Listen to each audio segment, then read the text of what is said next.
तो डिफरेंसेस पढ़ चुके थे हम। टाइप्स ऑफ फ्लो में हम दो बातें कर रहे थे चलो, what is called as real flow and what is called as money flow. So और मनी फ्लो बहुत ही आसान कॉन्सेप्ट है, बहुत ही आसान कॉन्सेप्ट है। Suppose you book N airline ticket from Tata Vistara airlines, so that service given by the airline company to you is known as what? Real flow. And in return, the money that we happen to pay them is known as money flow. You go to McDonald's and order a burger, a so-called French fries, and a glass of cold drink. Burger, pack of French fries, and cold drink bottle or cold drink glass will be called as real flow. बदले में जो आप पैसे देंगे, that will be called as money flow. समझ में आ गई बात? So real flow is in terms of what children? Factor service भी हो सकता है, गुड्स की सर्विस भी हो सकता है। अगर मैं आपको पढ़ा रहा हूं, मैं आपको स्टडी मटेरियल दे रहा हूं, तो स्टडी मटेरियल दे रहा हूं, it is flow of goods. I am dictating, I am so called explaining something, I am teaching you, it is known age factor service. तो रियल फ्लो का मतलब डिलीवरी और movement of goods and services. ये services किसी चीज की हो सकती है, किसी फैक्टर ऑफ प्रोडक्शन की भी हो सकती है। And in return, the money that we give is known as what? Money flow. आप किसी शॉप पे गए एक ब्रेड खरीदने के लिए, तो bread will be called as what? Real flow. और जो बदले में पैसे दिए, मनी फ्लो। आपने 20,000 रुपीज पर मंथ सैलरी पे एक ड्राइवर हायर कर लिया अपने कार ड्राइविंग के लिए, तो ड्राइवर की services real flow, and monthly salary that you are paying him money flow. समझ गए बात को? नहीं समझे?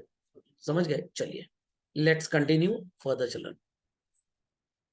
So after this आपको नजर आएगा that we have different sectors of an economy. बच्चे कहेंगे सर इसको पढ़ने की क्या जरूरत है? जरूरत है चिल्ड्रन। अगर आपको सेक्टर्स के बारे में नहीं पता होगा तो you won't be able to understand कि इन सेक्टर्स में किस किस तरह की इनकम होती है। जब इनकी इनकम नहीं पता तो आप नेशनल इनकम का भी कैलकुलेशन नहीं कर पाएंगे। हाउस होल्ड का मतलब होता है इंडिविजुअल, हम और आप। फर्म्स का मतलब होता है बिजनेस यूनिट्स। गवर्नमेंट का मतलब होता है जो पूरे कंट्री को चलाएगी। And rest of the world का मतलब होता है activities which a country is performing with other countries. इतनी बात सबको समझ में आ गई? पक्का? Confirm? So I want everybody to make a note of this.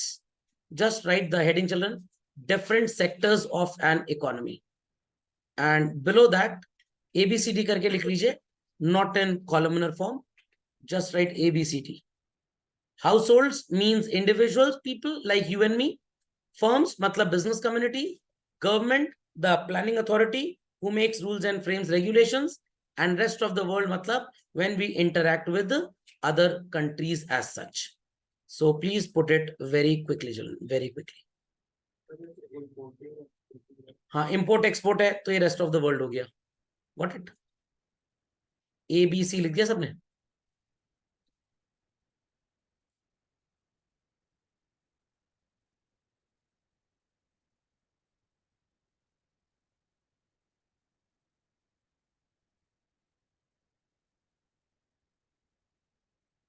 सो ए में आप लिखेंगे house holds,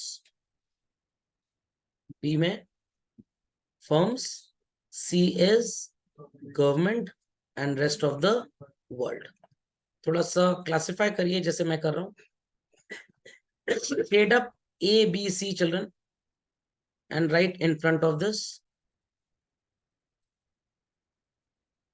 closed economy, a country which doesn't indulge itself into export or import of goods and services.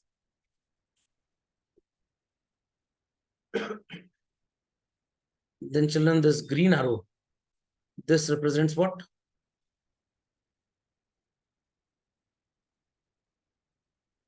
Open economy. So closed economy में we do not have anything like rest of the world. Open economy में सब है।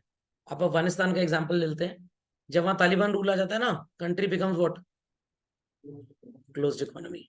और जब वहां पे उनकी अपनी गवर्नमेंट थी तो वो इंपोर्ट एक्सपोर्ट भी करते थे, अभी भी होता है बट बड़ा रेस्ट्रिक्टेड है। और कोई भी कंट्री इनके साथ इंपोर्ट एक्सपोर्ट करना नहीं चाहती, क्योंकि पता लगा इनको हमने सामान भेज तो दिया, अब बदले में ये पैसे नहीं दे रहे हैं, तो हम वर्ल्ड बैंक के पास जाएंगे, कहेगा हम इनका कुछ नहीं कर सकते हैं। तो ये एक तरह की दलितर इकोनॉमी भी है। चलिए, डन ऑल। चलिए, पुट द नेक्स्ट हेडिंग। ये तो पढ़ लिया आपने, क्लोज्ड इकोनॉमी। ओपन इकोनॉमी क्या होती है? That which indulges itself into import export is open. ये नहीं घर में सारे ताले खुले तो ओपन इकोनॉमी, और पूरे मोहल्ले का ताला बंद है तो क्लोज। ना ना ना, ऐसा नहीं। And that country which doesn't indulge itself into import and export activities is called as what? Closed economy. Got it?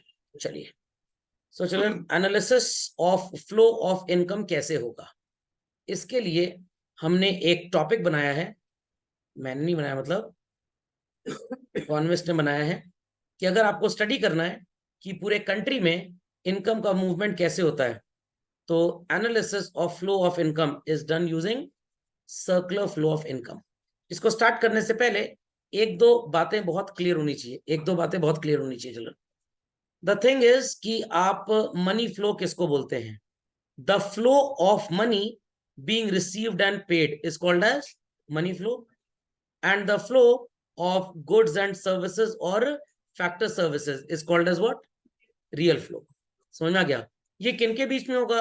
House hold और फर्म के बीच में हो सकता है, हाउस होल्ड और गवर्नमेंट के बीच में हो सकता है, फर्म और गवर्नमेंट के बीच में हो सकता है, हाउस होल्ड और अदर कंट्रीज के साथ, फर्म और अदर कंट्रीज के साथ हो सकता है, किसी के साथ भी हो सकता है।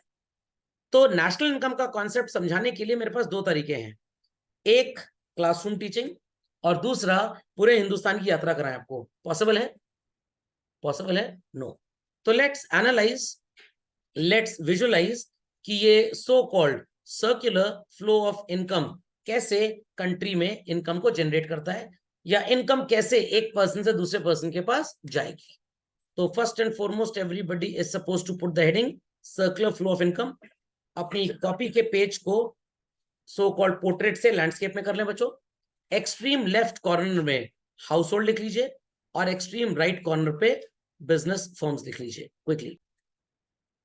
तो सबसे पहले आपने अभी अभी 4 सेक्टर्स लिखे थे चिल्ड्रन। सबसे पहला कौन सा लिखा था आपने एबीसीडी में?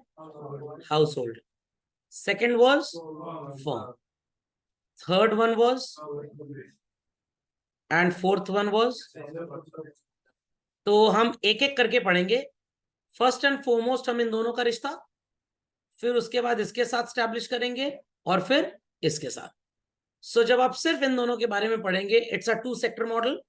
गवर्नमेंट को ले लेंगे तो 3 सेक्टर, और इसको भी ले लेंगे तो 4 सेक्टर बन जाएगा। तो we have taken an example कि अगर कंट्री में सिर्फ 2 एग्जिस्ट करती हों आइडेंटिटीज, फैक्टर सर्विसेज के ओनर्स वही हैं कंज्यूमर्स, और दूसरा उनको हायर करके गुड्स एंड सर्विसेज प्रोड्यूस करने वाले लोग। बातें समझ में आ रही हैं? तो मैं हाउस होल्ड्स में कुछ एग्जाम्पल्स यहां पे लिख रहा हूं, आप लिख सकते हैं, क्योंकि इस साइड मेरे को कुछ लिखना नहीं है, मेरी पूरी वर्किंग इस व्हाइट ब्लॉक पे चलेगी। ठीक, ध्यान से सुनिएगा, ध्यान से सुनिएगा बच्चों। Here is mister A, mister B, mister C and mister D. I call D as an entrepreneur. I repeat, children, I'll be calling Mr. D as what? Entrepreneur. And he is running a business firm. सबको समझ आई इतनी बात? तो mister D किस लिए मैदान में कूदे हैं बच्चों? For the purpose of earning profit. A owns some land, B के पास मेहनत करने की बहुत ही सो कॉल्ड इच्छा है, and C is so called having some amount of money. तो सी बच्चों बाजार में किस लिए आएगा?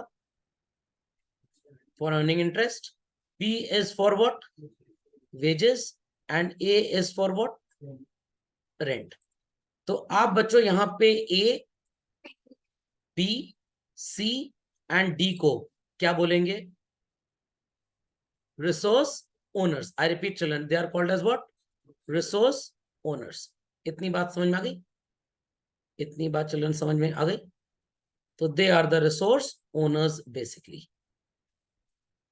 And out of them mister D belongs to the category of what बच्चों?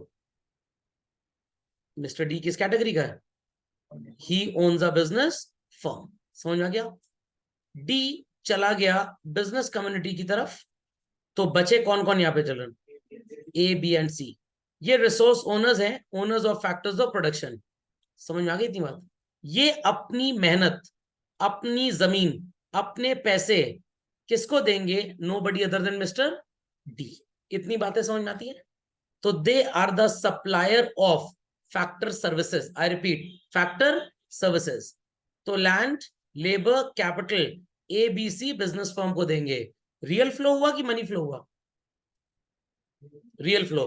बदले में ये पैसा देंगे, rent, wages, interest. That flow will be called as what? Money flow. So land real flow है और rent money flow. Labour real flow है और wages money flow. Capital real flow है और इंटरेस्ट मनी फ्लो। याद रहेगा, ये MCQ से पूछा जा सकता है। If capital is real flow, what will be it's money flow? Rent, wages and interest. Answer क्या होगा? इंटरेस्ट। समझ में आ गया? सर आपने ये नहीं बताया हु आर कंज्यूमर्स, ये थोड़ी देर में बताएंगे, अभी सीक्रेट है। सो ये सारे के सारे हाउसहोल्ड्स अपनी रिसोर्सेस किसको देंगे बच्चों? बिजनेस फर्म्स को। तो दे आर फैक्टर सप्लायर्स और they are the factor users. Factor suppliers, आपको नजर आ रहा होगा एक सप्लाई स्लोप नजर आ रहा है चिल्ड्रन? क्या ये ओरिजिन से स्टार्ट हुआ? ये बीच से स्टार्ट हुआ है। खैर ये टोटली आउट ऑफ सिलेबस है, बट आप सो कॉल्ड इसको समझ लेंगे तो बड़ा मजा आएगा आपको। ये पॉइंट रिप्रेजेंट कर रहा है एक मिनिमम अमाउंट जब तक रेंट के लिए नहीं मिलेगा लैंडलॉर्ड को, तब तक वो लैंड को लेट आउट नहीं करेगा। एक मिनिमम वेजेस जब तक नहीं मिलेगी, हम जीरो वेजेस पे काम करने को तैयार नहीं होंगे। जीरो इंटरेस्ट पे आप पैसे देंगे? हमारा कोई इंटरेस्ट ही नहीं होगा सर। क्या जीरो प्रॉफिट पे एंटरप्रेन्योर काम करेगा? नो। तो फैक्टर सर्विसेज का जो सप्लाई शेड्यूल होगा वो जीरो से स्टार्ट नहीं होगा। वैसे ही उनका ग्राफ भी बच्चों जीरो से कभी स्टार्ट नहीं होगा। याद रखिएगा, ग्रेजुएशन फर्स्ट ईयर में काम आएगा आपको, बीकॉम वगैरह में, और जब एमबीए करेंगे वहां पे भी काम आएगा। तो ये सारे रिसोर्स ओनर्स अपनी सर्विसेज किसको दे रहे हैं बच्चों? बिजनेसमैन को। तो बिजनेसमैन डिमांड करेगा, इन सबको क्या करेगा? डिमांड करेगा। समझ में आ गया? तो this is the demand schedule. And where it would be decided कि हम कितना पैसा फैक्टर ऑफ प्रोडक्शन को देंगे। जहां पे गंगा और यमुना का मिलन होगा, that is equilibrium. O Q FOP चाहिए, ओपी हम उनको पे कर देंगे उनका remuneration, either it be rent, wages, interest और प्रॉफिट। इतना समझ गए? Who are using these resources children? Business firms use कर रही हैं। तो बिजनेस फर्म क्या इनको बैठा के गाना गाएंगी? No, they will be using it. बात की स्टोरी है, यूज करने के पहले डिसाइड हो गया कि कितने पैसे का लेन देन होगा, तो बदले में एक्सपेंस कौन देगा? Business firm. और ये किसको मिलेगा बच्चों? हाउस होल्ड को मिलेगा। यहां तक सबको समझ में आ गया? चलिए, तो बिफोर आई प्रोसीड फर्दर कुछ मार्किंग्स कर लेते हैं। ये हो गया बच्चों what is called as real flow. This is also called as what? Real flow. इसे क्या बोलेंगे? Money flow. And this is also called as money flow in terms of what? Rent, wages, interest and profit. इतनी बात समझ में आ गई? झटपट इतना लिख लीजिए, सुपर क्विकली। चलो, 50% of the content is clear. Two sector model का मतलब समझ में आ गया? चलिए, मूविंग अहेड।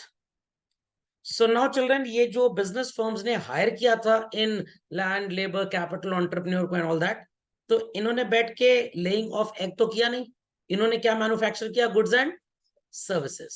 ध्यान से सुनिएगा, ध्यान से सुनिएगा। ये जो स्क्रीन आपको नजर आ रही है ना, ये इंडिया है। आई रिपीट, ये इंडिया है। तो mister A is the supplier of land, he will be earning what? Rent. Mister B is the hard worker, he'll be getting what? Wages. C ने पैसे दिए कि भाई यूज करो रिसोर्सेस को, और बदले में इसको क्या मिलेगा? इंटरेस्ट।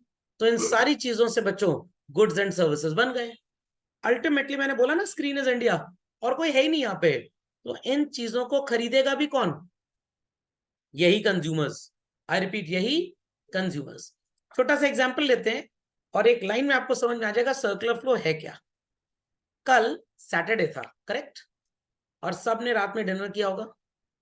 डिनर करने के बाद, अच्छा कल फ्राइडे था, आज सैटरडे, चलिए कोई बात नहीं, आज संडे का फील आ रहा था मेरे को, मैंने कल सैटरडे बोल दिया, फ्राइडे था, सबने डिनर किया होगा, रात में खाना खाया, बढ़िया पौष्टिक आहार, न्यूट्रिशनल डाइट, फिर सो कॉल्ड हाथ वाथ धोए, मुंह धोया, वाटर क्लियर गार्गल वगैरह किया, वाटर को स्पिट कर दिया वॉश बेसिन में, वहां से वो चला गया ड्रेन में, ड्रेन से चला गया सीवेज सिस्टम में, वहां से चला गया so called sewage treatment plant में, वहां से चला गया, ट्रीट हुआ वाटर नहीं हुआ भगवान जाने, किसी को नहीं पता, वाटर क्लियर नदी नाले में जाके मिल गया, साफ गंदा कुछ भी था, जब नदी में जाके मिला फिर वहां से ओशंस में मिल गया, फिर गर्मी आई, हीट से टेम्परेचर बढ़ा, वाटर वेपर्स बने, क्लाउड्स फॉर्म हुए, आपस में लड़ाई हो गई आयन और कटायन की, और बरसात आपके ऊपर हो गई। अर्थात जिस पानी से कल गार्गल किया था वही आज सुबह बरसात में आपके ऊपर गिरा है। अरे सर क्या बहुत गंदा एग्जाम्पल था, बट बेस्ट था। वाटर साइकिल ऐसी चलती है ना, वाटर साइकिल ऐसी तो चलती है, ये भी वही है, एग्जैक्टली वही है, एग्जैक्टली वही है, एग्जैक्टली। तो अगर सो कॉल्ड आप जाते हैं किसी डॉक्टर के पास कि भाई मेरा पेट दर्द कर रहा है, मेरे को बुखार है, मेरा सो कॉल्ड इलाज कर दो, डॉक्टर आपसे 500 रुपीज फीस लेते हैं, वो फीस डॉक्टर साहब 100 रुपए अपने कंपाउंडर को देते हैं, और उनका कंपाउंडर 100 रुपए सो कॉल्ड जो कमाई कर रहा है उस कमाई से आपके पापा के बिजनेस पे आके सामान खरीद लेता है। आपके पापा मतलब एग्जैक्टली वो आप नहीं जो डॉक्टर के पास गए थे। इंडिया का कोई भी स्टूडेंट किसी डॉक्टर के पास गया, डॉक्टर ने कंपाउंडर को पैसे दिए, और वो कंपाउंडर वापस किसी अंकल की दुकान से जाके कोई सामान खरीद लेता है। उन अंकल का भी तो बच्चा आपकी तरह कहीं पढ़ता होगा ना, या आपकी तरह किसी डॉक्टर के पास गया होगा। तो ultimately moral of the story is this कि पैसे जहां से आए थे वहां वापस चले गए। नहीं समझ आया? समझ में आ गया? Somebody's father is the manager in a bank. उन्होंने जो सैलरी ली, आरबीआई के छपे हुए नोट, वो सैलरी में से कुछ पैसा मैंने उनके बच्चे से फीस ले लिया। Is that clear? वो फीस मेरे पास आई, उसमें से मैं कुछ फीस वापस बैंक में रख दूंगा, और वो पैसा वापस से किसी को लोन के फॉर्म में मिल जाएगा, फिर वो पर्सन उस पैसे को वापस लौटाएगा बैंक को इंटरेस्ट के फॉर्म में, और मैनेजर को फिर से वो सैलरी मिल जाएगी, वो अपने बच्चे को पैसे देंगे, मेरे को फिर फीस मिल जाएगी। तो जो पैसे मेरे पास से गए थे वापस मेरे पास आ गए। तो आपके पापा ने मनी XYZ बिजनेसेस से, जॉब से, किसी भी इकोनॉमिक एक्टिविटी से अर्न किया, और वो अर्निंग्स मेरे पास पहुंच गई। समझ में आ गया? मान लीजिए आपके पापा का लेटेस्ट से एक फैक्ट्री है, मान लीजिए शू मैन्युफैक्चर करने की, तो शू मैन्युफैक्चरिंग यूनिट से पैसे टीचर के पास है, और मैंने अपने शूज कल मंदिर में उतारे थे, कुछ चुरा के ले गया, आज मैं नए शूज खरीदने जाऊंगा, तो मैं शॉपकीपर को, रिटेलर को पैसे दूंगा शूज के, वो होलसेलर को देगा, और होलसेलर आपके पापा जैसे ही किसी बिजनेसमैन की फैक्ट्री से शू खरीद के ला रहा है, तो जो पैसे शू मैन्युफैक्चरर से टीचर के पास आए वो टीचर के पास से वापस शू मैन्युफैक्चरर के पास चले गए। तो इसका मतलब सर हमारी पढ़ाई पूरी फ्री चल रही है? बिल्कुल फ्री चल रही है। आपने जो पैसे मेरे को दिए वो कल को आपके पास वापस आ ही जाएंगे। खोपड़े में बात गई कि नहीं गई? इस आने जाने की स्पीड की एक्टिविटीज की फ्रीक्वेंसी जितनी फास्ट होगी, कंट्री का ग्रोथ उतना ज्यादा होगा, और जितना स्लो होगा ग्रोथ उतनी कम होगी, और ग्रोथ ज्यादा होगी तकलीफें भी ज्यादा होंगी। भाई यू हैव टू पे द प्राइस फॉर एवरीथिंग। आपने साइंटिफिक डिस्कवरीज की, कितने हजार्डस केमिकल रिलीज हुए, शरीर को भी ज्यादा से ज्यादा कष्ट होगा। खोपड़े में बात गई कि नहीं गई? क्योंकि भाई रिसर्चेस होंगी, हजार्डस केमिकल एफ्लुएंट्स रिवर में जाएंगे, वो एनवायरमेंट में आएंगे, और हमारे ऊपर उनका असर आएगा ही आएगा। तो तरक्की का मतलब इकोनॉमिक ग्रोथ से है, इकोनॉमिक डेवलपमेंट से नहीं है। ग्रोथ हो रही है, पैसे तो आ रहे हैं ज्यादा, बट सो कॉल्ड लोगों को हेल्थ इश्यूज हो रहे हैं, आइस का प्रॉब्लम हो रहा है, सांस लेने में प्रॉब्लम हो रहा है, तो इकोनॉमिक ग्रोथ हो सकती है इसको देखकर, बट इकोनॉमिक डेवलपमेंट नहीं हो सकती।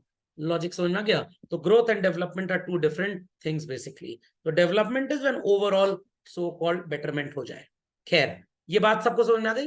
तो who is going to buy goods and services children?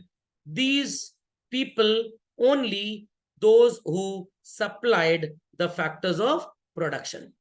समझ में आ गया? और अल्टीमेटली ये लोग जब गुड्स एंड सर्विसेज खरीदेंगे तो इनकी डिमांड होगी, और ये पैसे देंगे बच्चों, या इनको फ्री में मिलेगा सामान? पैसे देंगे। So this is called as what? Real flow. And बदले में जो मनी देंगे children, that is money flow. अब आप बोलेंगे सर ये बीच में आपने दो दो ग्राफ क्यों बनाए हुए हैं? किसी जमाने में आपने पढ़ा था interdependency of micro and macro economics. यही है बच्चों, यही है। डिमांड और सप्लाई पूरी कंट्री का हो गया, तो ये बन गया मैक्रो। सिर्फ individual demand individual supply, market demand market supply था, तो ये क्या था, माइक्रो। समझ में आया, समझ में आ गया। This is known as children two sector model, जहां पे हाउस होल्ड जितने पैसे रेंट, वेजेस, इंटरेस्ट और प्रॉफिट की तरह कमा रहा है, वो पूरे के पूरे खर्च कर दे रहा है क्या खरीदने में, goods and services. But reality में चिल्ड्रन क्या हम पूरे पैसे खर्च कर देते हैं? नो, कुछ पैसे तो हम सेव भी करेंगे। कहां पे सेव करेंगे? जहां पे सेव करेंगे उसे कुछ बोलेंगे। क्या बोलेंगे?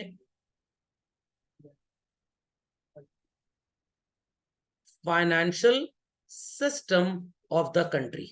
आपकी बुक्स में ये कैपिटल मार्केट के नाम से लिखा गया है, जो एकदम ही बकवास है, क्योंकि कैपिटल मार्केट की जब हम बात करते हैं that is only stocks, but लोग तो बैंक में, पोस्ट ऑफिस में, फिक्स डिपॉजिट में, हर जगह पैसा रखते हैं ना। बैंक में भी फिक्स डिपॉजिट, पोस्ट ऑफिस में फिक्स डिपॉजिट, म्यूचुअल फंड, तो बहुत कुछ है। तो better is you can call it as financial system.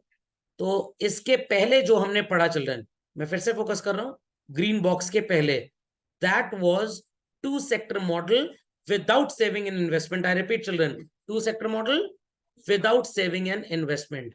This is two sector model with saving and investment. मैं कुछ और ड्रॉ कर दूं तब आप आगे चलिएगा। सो हाउस होल्ड ने जितने पैसे कमाए बच्चों, पूरे के पूरे खर्च नहीं किए, they happen to save some money. I repeat children, they happen to save. तो बच्चों जो भी पैसे मैंने कमाए, वो अगर वापस से गुड्स खरीदने के लिए बिजनेस फर्म के पास नहीं गए और वो बैंक में रखे हुए हैं, तो बिजनेस फर्म्स को डेफिशिएंसी फेस करनी पड़ेगी। इसको बोलते हैं सिस्टम का लीकेज। क्या बोलते हैं चलन? तो सर ये अच्छी बात है बुरी बात है? फॉर अ शॉर्टर ड्यूरेशन बुरी बात है कि अच्छी बात है? शॉर्टर ड्यूरेशन के लिए तो ठीक है, अगर बहुत लॉन्ग टाइम तक लोग अपने घर में पैसे रखेंगे या बैंक के सेविंग अकाउंट में रखेंगे, एफडी वगैरह नहीं करवाएंगे, तो इट्स अ बैड थिंग, क्योंकि बैंक सेविंग अकाउंट में रखे हुए पैसे को टच नहीं करता लोन देने के लिए, बिकॉज दे नो कि कस्टमर पूरा पैसा विड्रॉ कर सकता है। ज्यादातर बैंक एफडी के पैसे को यूज करता है। किसको? एफडी, क्योंकि वहां पे बैंक इज श्योर कि भाई 2 साल 4 साल 5 साल के बाद ही परसेंट पैसा लेने आएगा, और पहले आया तो 1% हम उसका इंटरेस्ट काट लेंगे, और उसी 1% इंटरेस्ट को खर्च करके पड़ोसी बैंक से बोरो करके दे देंगे किसी को। समझ में आया? तो एफडी का पैसा मोस्टली बैंक यूज करता है। आई एम नॉट सेइंग कि सेविंग अकाउंट की एक फूटी कौड़ी यूज नहीं होती, बहुत कम रिस्क लेता है बैंक इस पे। तो ये पैसा जब तक आपके घरों में है, सेविंग है बच्चों। जब बैंक में गया तब भी सेविंग है, इन्वेस्टमेंट नहीं है, ये सेविंग। बैंक में पैसा रखा है तब भी सेविंग, चाहे आपने एफडी करवा दी तब भी सेविंग, घर में पैसा रखा है तब भी saving. It is a leakage. जब ये पैसा बिजनेस फर्म के पास जाएगा बच्चों, आई रिपीट, किसके पास जाएगा? बिजनेस फर्म के पास, वो बोरो करेंगे, then it is called as investment, and this is known as injection. तो इस गैप में अगर टाइम लेंथ ज्यादा हो गया तो इकोनॉमिक ग्रोथ इफेक्टेड हो जाती है, बट झटपट अगर हो जाएगा तो कोई प्रॉब्लम नहीं है।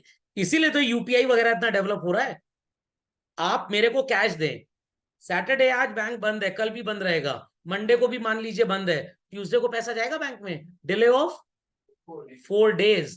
जिसको यूज भी करना होगा 4 दिन बाद ही यूज कर पाएगा, तो 4 दिन पैसा ना मेरे काम का ना आपके काम का। बट अगर UPI to UPI, bank transfer to bank transfer, account to account जा रहा है, तो मैं पैसा छुट्टी वाले दिन भी किसी को दे सकता हूं। Not getting what it clear? और आप भी किसी को दे सकते हैं। तो इसीलिए टेक्नोलॉजिकल एडवांसमेंट्स किए जाते हैं मॉनेटरी सिस्टम में। स्पीड ऑफ ट्रांसफरिंग मनी जितनी फास्ट होगी, हमारा देश उतना तेज तरक्की करेगा। नहीं समझे? आप ऐसे समझ लीजिए ना, you are a businessman, I am a customer. मैं कह रहा हूं भाई ये प्रोडक्ट कितने का है? आपने कहा अगर ईएमआई पे लेंगे तो 1,000 की 10 ईएमआई है, तुरंत पैसे देंगे तो 8,000 रुपीज है, और पैसे दे दीजिए, 1 वीक लगता है इसको बनाने में, हम 1 हफ्ते बाद आपको देंगे तो 7,000 में दे देंगे, क्योंकि तब आप मेरे पैसे से बिजनेस करोगे। तो मैं आपको 7,000 रुपये अगर दे दूं तो मेरे को सस्ता पड़ेगा ना ये आंसर। और अगर बनने के बाद खरीदूंगा तो आप पैसे मांगोगे प्रॉफिट के अपने, ईएमआई में लूंगा तो आपको फंडिंग और देर तक करनी पड़ेगी। तो जितना जल्दी पैसे का मूवमेंट होगा, एडवांटेजेस उतने ज्यादा होंगे। तो आप बिजनेसमैन को कहिए भाई कैश डिस्काउंट दे दो, तो वो कहेगा ठीक है पैसा दे दो, तुरंत कैश डिस्काउंट दे दें। क्रेडिट पे सामान खरीदेंगे तो आपको महंगा मिलेगा।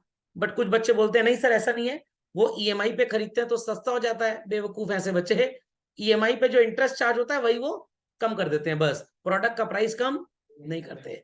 प्रोडक्ट का प्राइस तभी कम करेंगे जब आप तुरंत कैश दो या एडवांस पेमेंट करिए।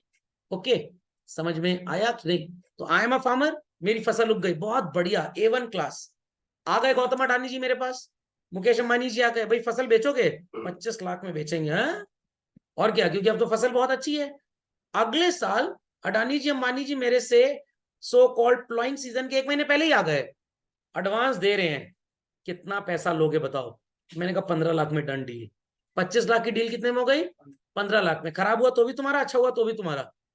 उन्होंने 100 डील ऐसी की, 30 डील उनकी खराब हो गई, बट 70 डील सुपर प्रॉफिट में निकल गई। समझ में आया? तो कहीं कमा लिया कहीं नुकसान हो गया। तो फाइनेंशियल सिस्टम होना किसी भी कंट्री के लिए बहुत जरूरी है बच्चों, नहीं तो पैसे घर में रखे रहते हैं। आप याद करिए, आपके पापा जी के दादाजी, आपके दादाजी नहीं पापा के दादाजी, तब उस जमाने में बैंकिंग, म्यूचुअल फंड, स्टॉक्स इतना ज्यादा नहीं चलता था। लोग घर में तकिए के नीचे, रजाई के अंदर, वो गाँव में तो मटके अटके में पैसा डाल के रखते थे। क्या वो ग्रो करेगा? ठेंगा ग्रो करेगा? वो कुछ नहीं ग्रो करेगा। जब मूव करेगा, कहते ना पानी अगर बह नहीं रहा है तो गंदा ही होगा, पानी साफ वही होता है विच कीप्स ऑन मूविंग। समझ में गया? तो घर में रखा पैसा एकदम समझ लीजिए गंदे पानी की तरह है। तो सब घर में कुछ भी पैसा ना रखे, नहीं नहीं नहीं, थोड़ा बहुत रख लीजिए, बाकी तो बैंक में कुछ इंटरेस्ट ही कम से कम आपको देगा। खोपड़े में बात गई कि नहीं गई? कंफर्म? तो समझ में आ गया what is two sector with saving and investment, and so called this is called as without saving and investment. समझ गए सब लोग बच्चों? तो ये विद सेविंग एंड इन्वेस्टमेंट और ये विदाउट। ओके, अपडेट करिए फटाक से बच्चों।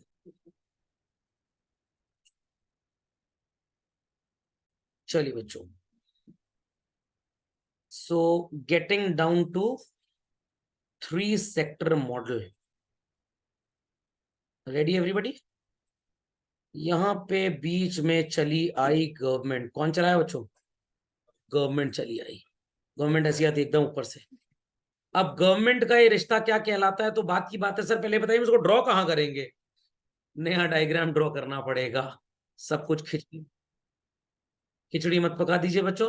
गवर्नमेंट आ गई, गवर्नमेंट आ गई, फिर से ले आया गवर्नमेंट को। चलिए आ गई गवर्नमेंट, नया डायग्राम ड्रॉ करना है। गवर्नमेंट आपके पापा से, बिजनेसमैन से, मेरे से क्या वसूलेगी? टैक्स।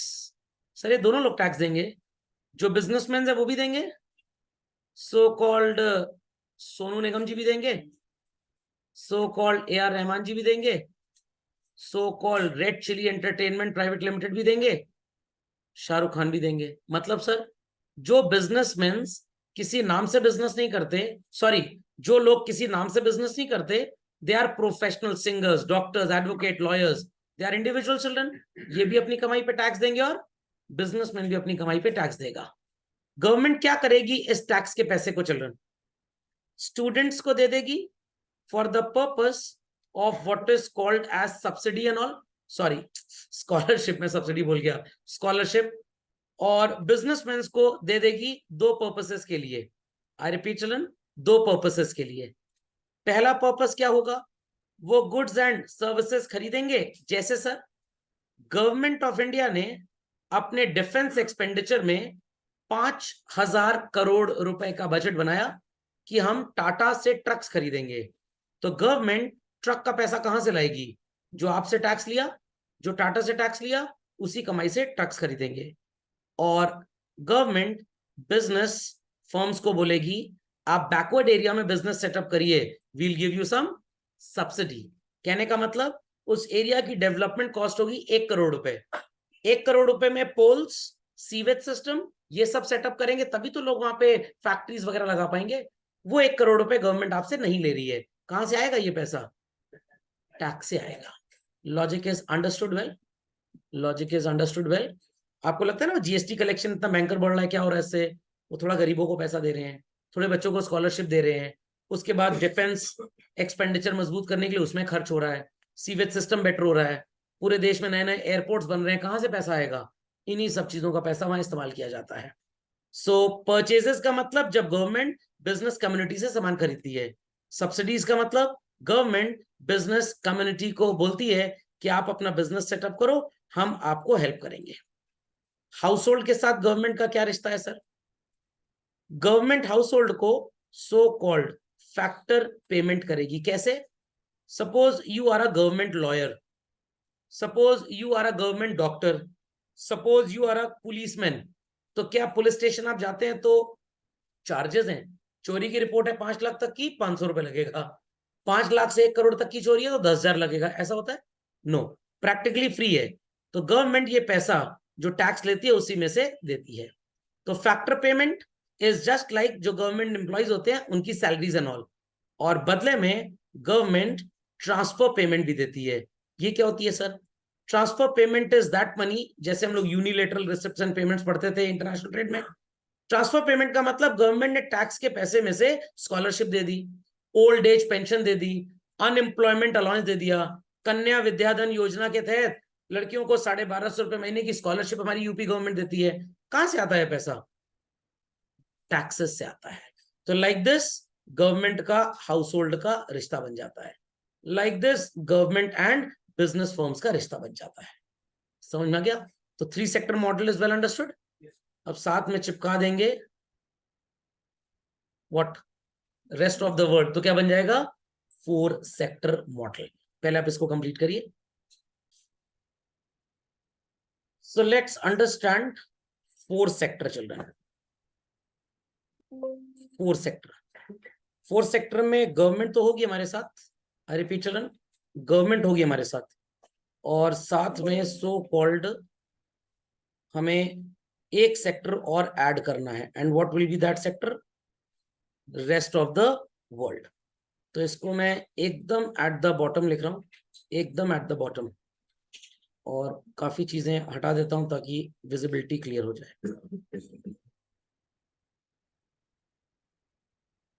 चलिए एट द बॉटम लिख लेंगे हम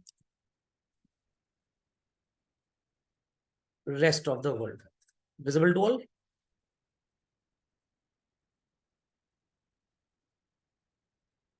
अब रेस्ट ऑफ द वर्ल्ड की जो रिश्तेदारी है वो सबके साथ नहीं स्टैब्लिश हो रही है। हमने गवर्नमेंट और रेस्ट ऑफ द वर्ल्ड के बीच में कोई कनेक्टिविटी स्टैब्लिश नहीं करनी है, ठीक है?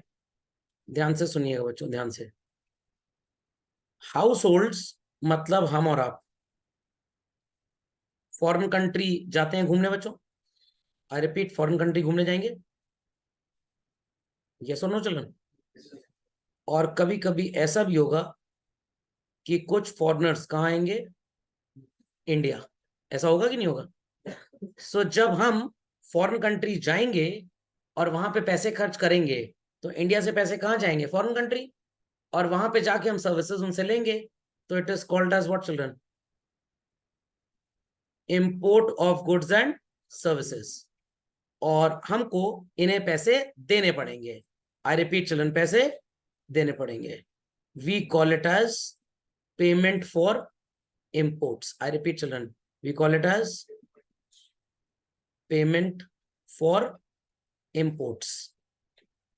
जो बिडेन इंडिया चले आए, आई repeat children, Joe Biden India चले आए और इंडिया आके उन्होंने भेलपूरी खाई, तो Indians are selling their products to foreigners. इसको क्या बोलेंगे? Export of goods and services. और बदले में पैसे इंडिया आएंगे, यस और no? This will be called as what children? Receipt from exports. समझ में आया बच्चों ये रिश्ता क्या कहलाता है? समझ में आ गया? समझ में आ गया? Children understood this? चलिए, तो इंपोर्ट एक्सपोर्ट की कहानी क्लियर हो गई। इंपोर्ट एक्सपोर्ट की कहानी क्लियर हो गई बच्चों।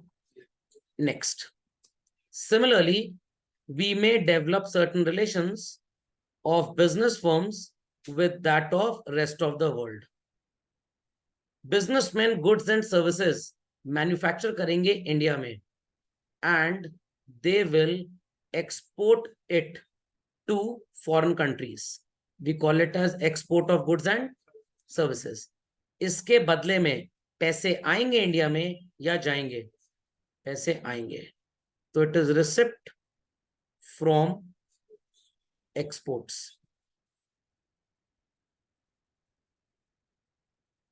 एंड सिमिलरली इंडिया में किसी पर्टिकुलर चीज का रॉ मटेरियल अवेलेबल नहीं है तो हम उसे फॉरेन कंट्री से खरीद लेंगे.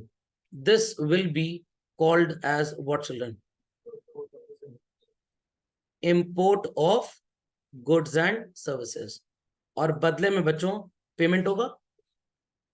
बदले में पेमेंट होगा. So like this rest of the world is associated children with the businessmen and with the household. अब आप कहेंगे सर ये आपने डबल डबल मार्किंग क्यों की है? याद है रियल फ्लो और मनी फ्लो? तो दिस इज रियल फ्लो. बदले में जो पेमेंट है money flow. This is real flow. बदले में जो रिसिप्ट है वो money flow. This is real flow. जो मनी आ रहा है वो money flow. This is money flow और जो गुड्स हैं वो रियल फ्लो. इसलिए डबल मार्किंग करने की जरूरत है. वैसे तो मेरे को एरो भी दो बनाने चाहिए थे बट क्योंकि पॉपुलेटेड ज्यादा हो जाता वो देखने में डायग्राम मैग्नेटिक फील्ड की तरह होता है एकदम. Got it clear? नोट्स में बना हुआ आप देख लीजिएगा. ओके चलिए do it fast children. 2 sector 3 sector 4 sector confirm. तो पूरी कंट्री में ऐसे ही लेन देन होता है. 4 सेक्टर हटा दें जो टोटल इनकम बनेगी वो डोमेस्टिक और 4 सेक्टर को भी ले लेंगे तो नेशनल इनकम आ जाती है. अगर क्लोज्ड इकोनॉमी होगा तो डोमेस्टिक इनकम ही नेशनल इनकम बन जाएगी. इतना समझ में आ गया चिल्ड्रन? चलिए लेट्स प्रोसीड अप फर्दर. थोड़ा सा होमवर्क आपको दे दूंगा तो आप कर जरूर लीजिएगा. ये नोट्स आपको जब मिल जाएंगे तो आप प्लीज इसमें से जरा रीडिंग कर लीजिएगा. ये जो मैंने पूरा एक्सप्लेन किया है जितना मैंने बड़बड़ाया है सब इसके अंदर लिखा हुआ है. Not to worry at all. ठीक है देखिए वो है same capital market financial market जिसको हम बोल रहे थे तो उसको फाइनेंशियल मार्केट लिखिएगा कैपिटल मार्केट मत लिखिएगा. This is the 3 sector model. और फिर इसी के बाद और बड़ा डायग्राम आ जाएगा जिसमें ये 4 सेक्टर नजर आया. पूरी मैग्नेटिक फील्ड लग रही होगी आपको. Got it clear? तो मैग्नेटिक फील्ड इकोनॉमिक्स में भी होती है. अब आप ये मत सोचिएगा कि फिजिक्स वाले इसको बस पढ़ते हैं. चलो so children this was the total analysis of income titled as a circular flow of income. समझ गए? चलिए that's all for today.